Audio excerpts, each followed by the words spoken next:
यह एक इतिहास लिखा जाएगा इस क्षेत्र में कि हमारे यहाँ से भी बिहार पुलिस की 3 बेटियां दी थी। एक प्रबंधवा की लड़की कंचन कुमारी, एक मांझी समाज की पहली बेटी, देखिए बेटी हुई कुलवंती।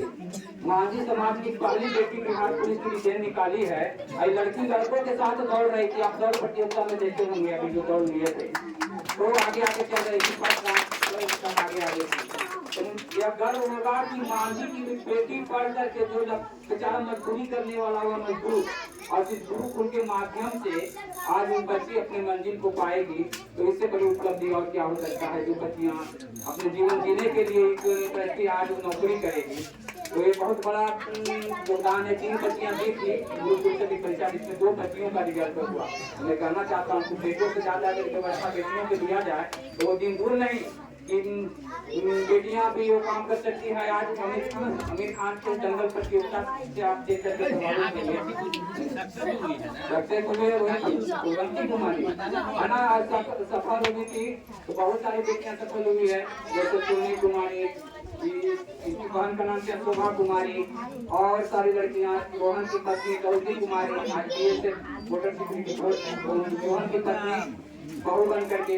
उसके बाद रिंकी कुमारी भगवानवा के दिनों प्रिया की खुशबू, वो हाई स्कूल टीचर बनी है। मैंने प्रेरित करवाने का काम उनको किया इसी प्लेटफॉर्म से।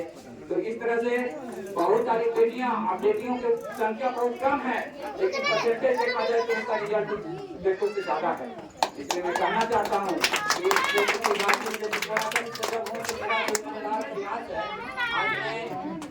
अपने जीवन का जो मेरा कमाई का 90% समझिए कि मैं इस शिक्षा के क्षेत्र में योगदान दे रहा हूँ, चाहे तो अपने बच्चों को शिक्षा में, और नहीं तो इसके अलावा इस क्षेत्र के बच्चों को जगाने के लिए भी आज मैं बताना चाहता हूँ कि जो बच्चे, अगर गरीब बच्चे अगर सपना देखते हैं कि मैं भी अब इसी छोटा मोटा जॉब नहीं, बड़े बड़े पदाधिकारी का सपना देखूंगा, तो देख सकते हैं, क्योंकि मैंने सारा व्यवस्था इस लाइब्रेरी के माध्यम से बना रखा है। और अब लाइब्रेरी के माध्यम से आज इस ऊपर बहुत सारे टीचर फ्री क्लास दे रहे हैं। MD क्लास का हो जाए, चाहे रोजगार क्लास में देखिए जाकर के बहुत सारे फ्री क्लास है। नहीं तो फ्री के पैकेज लेकर के, मान लीजिए एक टीचर का पैकेज हम UPSC की तैयारी करना है, 40,000 50,000 का पैकेज है, हम ले लेंगे। और उसमें मैं उसके एक क्लास लेकर के मैं इससे 10-20 बच्चों को मैं पढ़ा सकता हूँ प्रोजेक्टर के माध्यम से। तो मैं चाहता हूँ कि मुझे लोग सहयोग दें, और वैसे बच्चे रियल में ईमानदार सपना देखते हैं कि मैं जीवन में कुछ करूँ, तो वैसे बच्चों के लिए आज गुरुकुल का प्लेटफॉर्म जीवित है।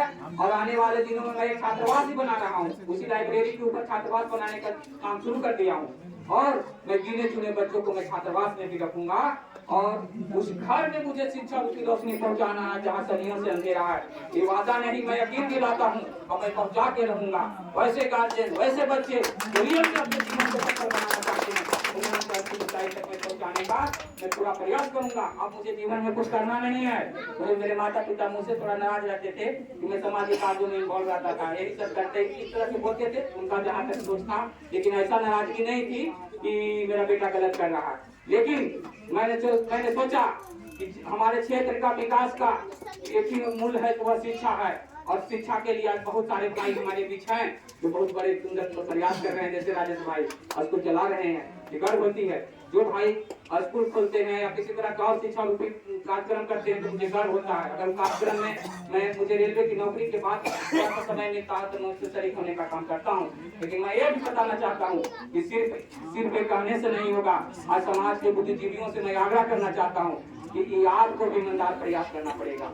आखिर आज क्यों, आज इस धरती पे जिस माँ से एक IAS IPS अधिकारी पदाधिकारी सब जन्म लिए, बहुत बड़े बड़े लीडर पैदा हुए, तो आज इस धरती से क्यों नहीं पैदा हो रहे हैं? शायद हमारा सोच वहां तक नहीं जा रहा है, इसका मुख्य कार्य नहीं है। तो हम भी अगर ईमानदार सोचेंगे, जब देखे स्वामी विवेकानंद जी जब भारत भ्रमण पर निकले थे, तो उन्होंने देखे थे कि यह देश जो विश्व गुरु कहलाता था, आखिर क्यों, इसकी शक्ति कहाँ चली गई?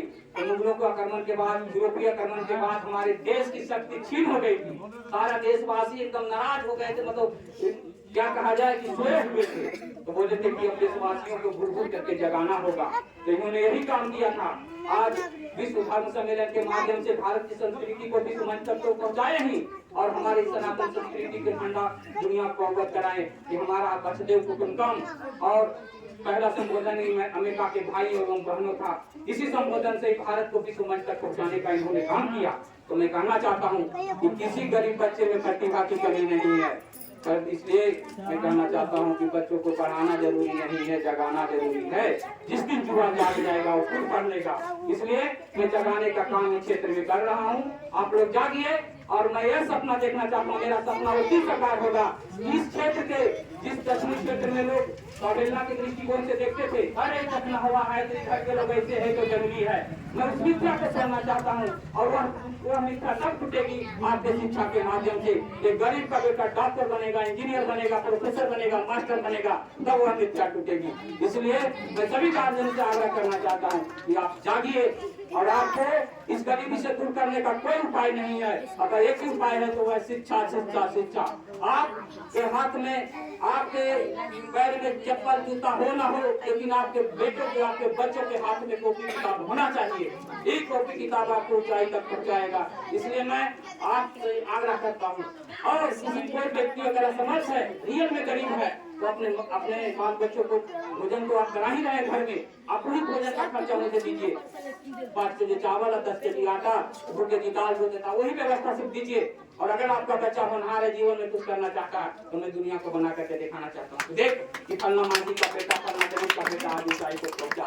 ये मेरा सपना है। मेरा सपना पैसा कमाना नहीं है। आज मैं लाइब्रेरी बनाया हूँ 10 लाख इन्वेस्टमेंट करके। मैं, मेरा गया में जमीन है, मैं उसे 2 तला 3 तला बना देता, मुझे 10-20 रुपए इनकम होता। मैं चाहता हूँ कि अगर मैं प्रयास नहीं करूंगा तो शायद इस क्षेत्र के बुद्धिजीवी लोग कोई प्रयास नहीं कर रहे हैं, शायद इससे कुछ प्रेरणा लेकर कुछ लोग करें। इसलिए आप लोग जागिए और शिक्षा